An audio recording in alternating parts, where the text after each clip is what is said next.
여러분 안녕하세요. 반갑습니다. 댄리TV입니다. 자, 오늘은 여러분들과 같이 좀 재밌는 시간을 한번 가져보려고 하는데, 뭐냐면 제가 이제 음향을 처음 시작했을 때 얘기를 좀 해보려고 그래요. 제가 이제 처음에 봤던 그 잡지가 바로 이 사운드 아트라는 잡지가 있었는데, 이 잡지가 언제 나온 거냐면 1997년도 12월에 창간호가 발간되었습니다. 벌써 거의 한 7년 전에 벌써 이야기이긴 한데, 한번 여러분들에게 이제 예전에는 어떤 음향이 있었고 어떤 그 내용들이 있었는지에 대한 것들을 좀 설명해 드리는 그런 시간을 좀 가져보면 좋지 않을까라는 생각이 듭니다. 자, 그래서 한번 제가 첫 시간으로 뭘 해보냐면은 2000년 6월 7월에 사운드 아트지에서는 과연 어떤 얘기를 주로 했고, 그리고 여기에서는 뭐 어떤 광고가 있었고, 이 당시에 그 어떤 그런 어떤 음향적 트렌드 이런 건 무엇이었는지 한번 보면서 어떻게 보면 우리가 또 미래를 한번 또 생각해 볼 수 있는 그런 시간을 가져보면 좋겠습니다. 이 사운드 아트지라는 걸 보시면은 이제 6월 7월호가 나와 있는데, 이 당시에는 이제 처음에는 매달 이렇게 발간을 하다가 이제 어떤 그때가 IMF였잖아요. 그래서 그러다 보니까는 이 당시에 그 IMF 때의 그 여파로 이게 이제 격월제로 좀 이렇게 발간이 되었습니다. 그 재수를 할 때였었는데, 제가 재수하면서 저 그 한샘학원, 지금은 이제 없어졌는데, 지금은 보니까 노량진이 전부 다 그 공무원 학원이라든지 아니면 이런 뭐 고시촌 이런 걸로 바뀌었더라고요. 그 당시에 그 일단 서점에 들어가서 매달 이렇게 2달에 한 번씩 샀던 그런 경험이 납니다. 그래서 제가 처음에 다녔던 그 학교였던, 제가 갔던 대학교가 이제 동아방송대학교인데, 그 동아방송대가 어디 있는지를 알아봤던 게 바로 이 사운드 아트 잡지이기도 하거든요. 자, 그래서 이제 첫 번째 이제 제가 보는 게 24년 전이 벌써 되는데, 24년 6월 7월에 나왔던 내용 좀 보도록 하겠습니다. 자, 이 당시 이제 우리 첫 페이지를 보니까 디지털 콘솔 선택 가이드라고 해가지고 기본적인 콘솔의 구성, 여기서 보니까 아날로그도 얘기했더라고요. 자, 그리고 보니까 여기 맥키라는 콘솔을 가지고 설명했던 부분이 있었습니다. 그리고 디지털 콘솔의 특성이라고 해가지고 어떤 아날로그와 디지털 콘솔의 차이점에 대한 그런 내용도 여기 있었고요. 그리고 주요 제품의 활용 방법 이런 것들에 대한 내용이 있었습니다. 그리고 이 당시에 좋았던 게 뭐냐면은 바로 주요 콘서트에서 이제 많은 엔지니어들이 이제 직접 이제 여기 있는 기자분들이 찾아가셔가지고 일단 그 엔지니어들이랑 이렇게 인터뷰한 내용들, 그리고 그것뿐만 아니라 이제 여기 제가 제 생각엔 이게 아무래도 그 사운드 아트 말고 다른 잡지가 있었는데, 뭐냐면은 바로 이 사운드 앤 레코딩이라는 게 또 있었어요. 바로 이 사운드 앤 레코딩이라는 잡지가 또 있었는데, 이 잡지의 내용이 일부가 좀 번역돼서 나온 게 아닌가라는 그런 부분을 좀 생각한 부분이 있었고, 아니면 뭐 자체적으로 이제 뭐 일본에 파견한 기자가 있을 수도 있겠죠. 그래서 일본에서 주요했던 그런 콘서트들에 대한 것들에 대한 내용도 있더라고요. 그런 게 있었고, 그리고 디퍼플 내한 공연, 우리가 스모크 온 더 워터라는 빰빰빰빰빰빰빰 보통 기타 칠 때 많이 시작하는 게 있잖아요. 그 디퍼플의 내한 공연 콘서트, 뭐 보니까는 기본적인 시스템 시그널 플로우부터 뭐 트랙 차트 이런 게 다 나와 있는 그런 내용도 있었습니다. 자, 그리고 그것뿐만 아니라 뭐 작곡가 윤치용 씨에 대한 어떤 그 개인 작업실을 설명하면서 나는 이렇게 이 당시 작업을 이렇게 작업을 한다라는 거를 이제 보여준 게 있었습니다. 지금 보시다시피 지금 첫 표지에 나와 있는 이분이 바로 작곡가 윤치용 선생님 되실 텐데, 24년 전에 이제 모습이기도 합니다. 그리고 MBC 미디어텍 사장 김광곤 사장님의 어떤 그 음향에 대한 자신의 철학들 이런 것들이 인터뷰한 내용들이 있었고요. 그리고 아세아 스튜디오에서 지금은 이제 없어졌는데, 이 아세아 스튜디오에 대한 장비들 이런 것들이 나와 있었습니다. 또 보니까 콘 뮤직 세미나 해가지고 여러 가지 서라운드 5.1에 대한 강좌, 그리고 오디오 엔지니어링 기초 강좌, PA 시스템 클리닉, 마이 홈 스튜디오 이런 거 해가지고 여러 가지 내용이 재밌는 게 많았고요. 여기 보니까 또 작은 글씨로 이고시스 오디오 터미널 24, 이거 굉장히 제가 또 이제 처음에 오디오를 했을 때 저를 설레게 했던 제품 중에 하나인데요. 바로 국산입니다. 이 당시에는 국산 음향기기 이고시스라고 있는데, 이 회사가 만든 유명한 스피커 중에 하나가 바로 니어 05, 니어 05라고 이렇게 말하는 그 제품이 있잖아요. 이게 바로 이 이고시스에서 나왔던 제품이기도 합니다. 그리고 DG001, 바로 이때부터 전설이 시작됩니다. 이게 무슨 전설이냐면은 바로 DG001이 생기면서부터 재밌는 일이 생겼는데, 바로 홈 스튜디오가 본격적으로 발달하기 시작한 거죠. 왜? 바로 오디오 인터페이스에 마이크 프리앰프라는 걸 무려 2개씩이나 집어넣었어요. 이 당시에. 그게 아주 획기적인 그런 아이디어였는데, 이때부터 프로툴이라는 시스템이 누구나 쓸 수 있는 그런 제품이 되었습니다. 바로 이런 게 있었고요. 그리고 코그 D16이라는 것도 보입니다. 그래서 2000년대에는 초반에는 이게 참 재밌던 게 모든 정보들이 많았는데, 이렇게 한국어로 된 잡지가 있다. 이게 진짜 저에게 되게 좀 충격적이었었고, 너무나도 이렇게 사운드 가이로서 너무 이렇게 행복했던 그런 것 중에 하나였거든요. 그래서 매달 2달에 한 번씩 이걸 기다리는데, 한 달에 지나고 나면 이제 내용을 다 읽고 나서 읽을 게 없잖아요. 그럼 또 읽고 이렇게 해지게 읽었던 그런 기억이 납니다. 자, 첫 장을 넘겨보도록 할게요. 뭐가 보이냐면은 이제 미디어 프로덕션 프로덕션 시스템 해가지고 리즌이라는 게 보입니다. 저도 이제 버클리에 처음 갔을 때 리즌을 이제 저희는 이제 강매를 당하거든요. 그래서 리즌을 많이 썼던 기억이 나는데 24년 전에도 비슷한 그 리즌 시스템이 보이죠. 그래가지고 리즌 보면 Build Your Dream Rack 해가지고 렉 시스템으로 만드는 그런 DAW가 이 당시에도 있었습니다. 지금도 많이 쓰고 있는 게 보이고요. 보니까 이제 이 당시 썼던 누엔도 8 IO 시스템 이런 게 보이고, 누엔도 스타인버거 누엔도를 말하는 것 같아요. 그래서 오디오 카드 이런 것들이 주로 보이죠. 뭐 주요 특징 보니까 오디오 트랙부터 해가지고 다양한 이런 특징들이 쭉 보입니다. 다음 장으로 넘어가니까 또 뭐가 있냐면은 바로 이 M20라는 바로 레코더가 보이네요. 바로 하드디스크 레코더가 아니라 이건 VHS 테이프, SVHS. 흔히 말하는 이제 그 비디오 테이프 같은 거를 넣는데 SVHS 테이프라는 걸 넣어가지고 이 당시 활용했던 그 알레시스라는 게 있는데, 보통 우리가 쓰고 있는 옵티컬이라는 게 있잖아요. 그 옵티컬, 그러니까 광 케이블, 빨간색 불이 나오는 게 가끔 이제 여러분들이 고가의 오디오 인터페이스에서 보이는 게 있을 텐데요. 그게 바로 이 알레시스의 ADAT을 말합니다. 그래서 가끔 보면 옵티컬 옆에 ADAT라고 있는 게 보일 텐데, 바로 이 기기에서 나온 그런 게 되거든요. 이런 게 이제 이 당시에 있었던 게 보입니다. 24년 전인데 이 당시에도 아직 그 테이프 레코드가 있었던 게 보이고요. 그리고 하드디스크 레코더가 좀 더 보이기도 합니다. 자, 그리고 또 오른쪽에 보니까는 아발론, 드디어 아발론이 이제 보이네요. 우리가 알고 있는 그 아발론 VT747이라는 모델이 보이는데, 이게 바로 유니버셜 오디오에서 플러그인 방식으로 만들었던 게 있었죠. 보니까 그 위에 있는 이 737SP라는 게 있는데, 요거를 이제 복각을 했던 게 있습니다. 이 당시에는 이게 나와가지고 보이니까 뭐라고 하냐면, 저는 아발론을 사랑합니다 라고 해서, 저는 놀랄만한 깊이와 정밀함 때문에 AD2077 마스터링 이퀄라이저에 의지합니다 라고 에밀리 라저라는 이 마스터링 엔지니어가 얘기하고 있는 게 보입니다. 그리고 다양한 그런 것들이 보이죠. 그리고 최고의 컴프레서를 필요할 때는 저는 VT747SP를 작동시킵니다. 튜브 시그널 패스를 추가시키는 작업은 매우 쉽습니다. 아발론은 진정 뛰어납니다. 뭐 번역기 돌린 것 같긴 한데, 어쨌거나 이제 이런 것들이 보이죠. 하여튼 앞에서도 퍼시픽 CS 기전이라는 곳에서 이제 수입을 했던 걸로 기억됩니다. 자, 다음 장을 보니까 여기도 계속 퍼시픽 CS 기전인데, 첫 장을 하는 것도 굉장히 광고를 많이 내준 것 같아요. 자, 그 다음에 이제 또 오른쪽에 보니까 슈어 KSM32라는 제품이 보입니다. KSM32, 저도 이제 미국에 있었을 때 썼던 제품 중에 하나인데, 이 제품 같은 경우는 참 제가 좋은 기억이 있었던 게, 이게 라지 다이어프램 치고 이렇게 되게 부드러운 그런 느낌, 슈어만의 그런 컬러가 있었던 기억이 납니다. 저도 이거를 쓰다가 한 1, 2년 전에 제가 이제 팔았던 기억이 나는데, 이 당시에 이 제품이 거의 신제품처럼 나왔던 것 같아요. 지금도 많이 팔리고 있는 제품 중에 하나고, 한 $400-500 정도 제가 했던 걸로 기억합니다. 영혼의 떨림까지 느낄 수 있는 고감도의 마이크로폰이라고 설명하고 있는 게 보이죠. 자, 다음 장으로 보도록 할까요? 그 다음에 보니까 이제 사마, 지금도 슈어는 사마에서 제가 수입하는 걸로 알고 있는데 맞는지 모르겠습니다. 저도 정확히 한번 이렇게 확인을 해보진 않는 부분인데, 이 당시에 뭐 슈어 하면 항상 사마 이랬던 기억이 나거든요.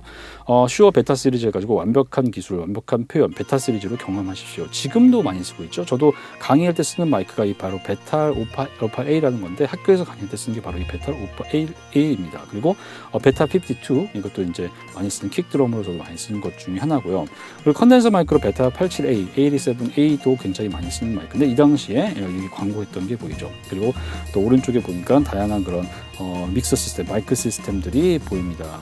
자, 다음 장을 또 보니까 뭐가 있냐면은, 이번에는 이제 앰플리파이어. 이 당시엔, 지금은 대부분 다 이제 파워드를 많이 쓰는데, 이 당시에는 썼을 때 많은 분들이 이 앰프와 스피커는 늘 분리해서 쓰는 거다, 이런 게 좀 어떻게 보면 국룰 같이 좀 했던 그때이기도 하거든요. 그러다 보니까는 앰프와 스피커가 이제 항상 뭐 이렇게 그 임피던스 매칭하고 이런 것들이 뭐 저희 학교 다닐 때 막 시험 문제였고 이런 것들이 기억이 나거든요.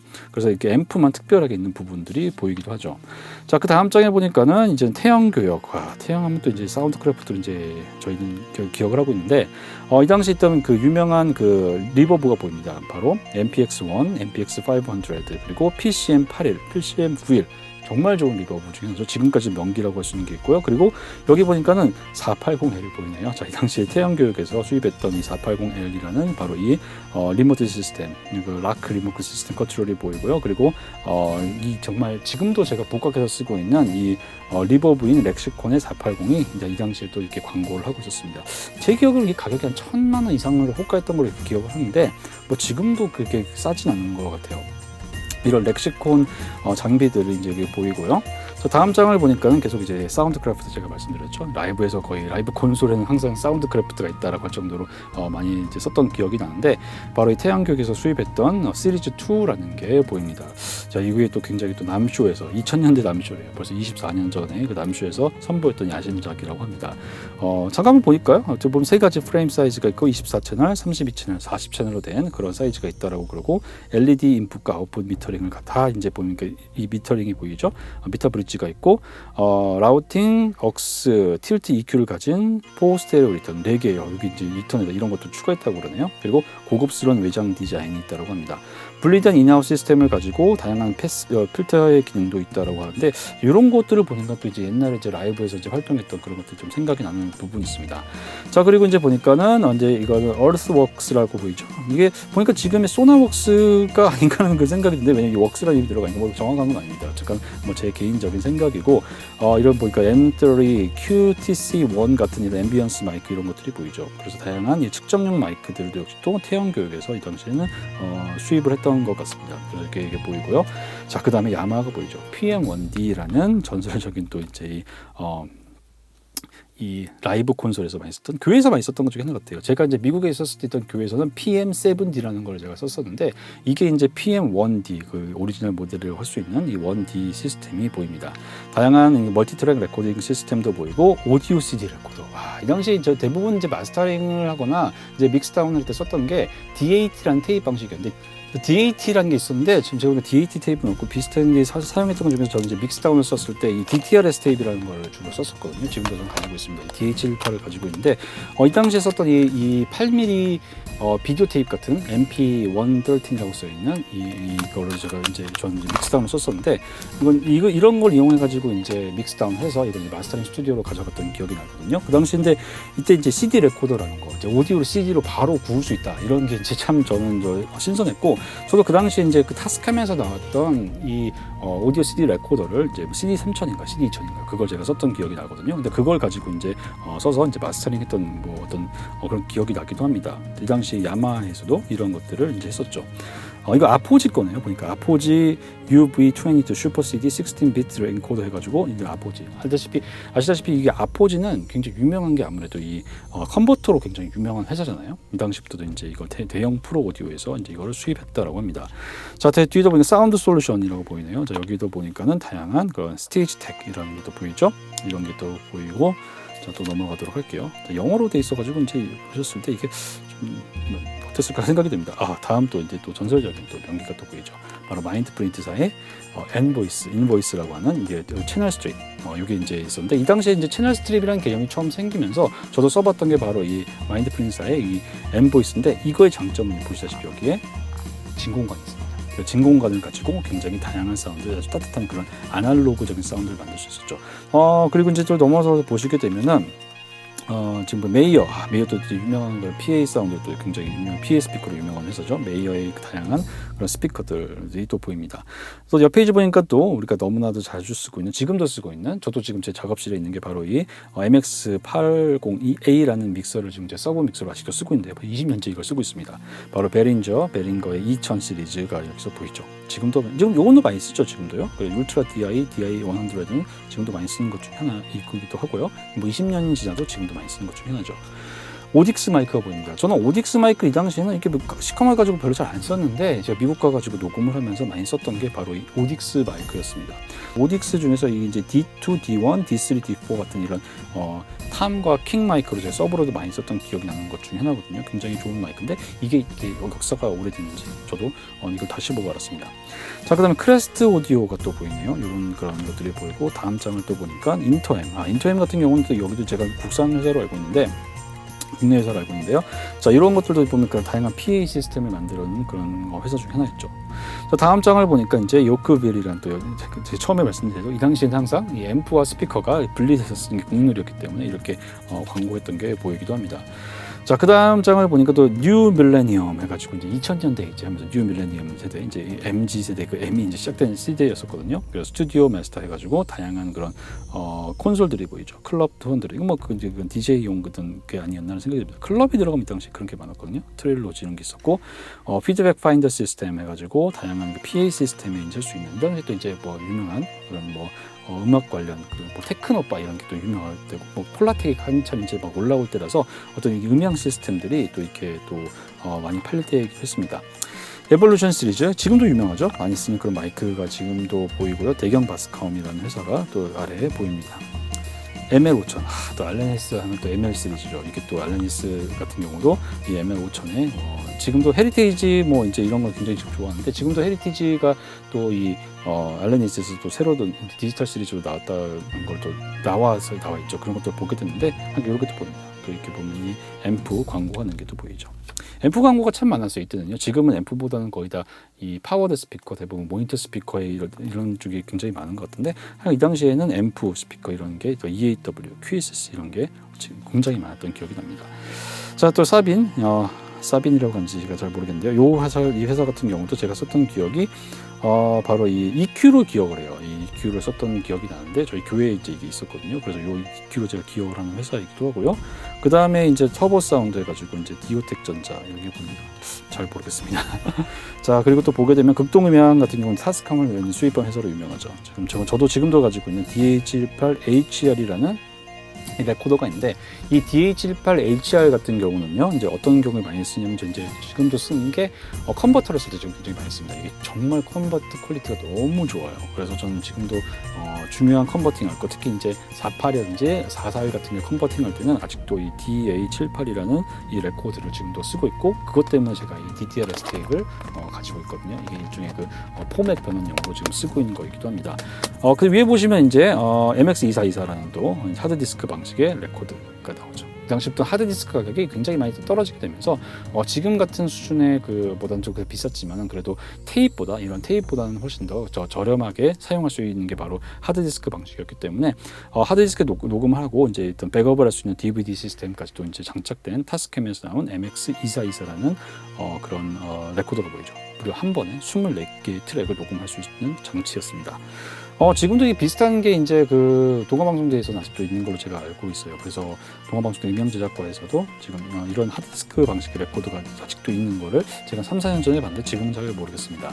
24비트 된 게 보이고요. 그 다음에 이제 유포닉스 또 전설적인 또 이제 이 방송에서 또 뜰래야 뗄 수 없는 것 중에 하나죠. BLS라는 회사가 보이는데 지금도 BLS는 있죠. 웨이브스를 제가 수입하는 걸로 지금 제가 주로 기억을 하는데 이 BLS라는 회사의 광고가 여기서도 보입니다. 보니까 유포닉스, TC 일렉트로닉, 포커스라이트, 서밋 오디오, 아포지 일렉트로닉, GML, 마틴, 하플러, KRK, 퀘스트 디지 디자인 지금 아비드로 바뀌었죠. 애슐리, 마틴 오디오, 브레인스톰, 랩, 그로펜, BBE, DCS, BBE는 이제 제 기억으로는 아직도 이제 많이 쓰고 있는 게 DI 박스죠. AR133 그리고 이제 오디오 액세서리, DNR 굉장히 많은 고담까지 굉장히 많죠. 이런 게 이제 다 이 당시에 수입했던 거고요. 그다음에 맥키, 맥키 또 이제 또 뺄 수 있는 게 태성음향도 뺄 수 없죠. 이런 전설적인 제품들이 여기도 굉장히 많습니다. 뭐 이런 그 다양한 이제 음향 잡지에는 많은데 지금 광고만 보여드리지만 제가 이제 이걸 쭉 보여드리면서 이 당시에는 어떠한 이러한 그 제품들이 있었고 어떤 게 있었는지 좀 이렇게 보는 그런 시간을 좀 가져보려고 합니다. 그래서 다음 시간에는 한번 구체적으로 이제 이걸 더 보면서 이 당시에 있던 그 주요 기사 내용들은 뭐가 있었는지 좀 더 얘기해드리는 그런 시간을 가져보도록 하겠습니다. 근데 재밌었는지 모르겠네요. 이게 좀 괜찮으면 제가 또 계속 연재를 한번 해보도록 하고요.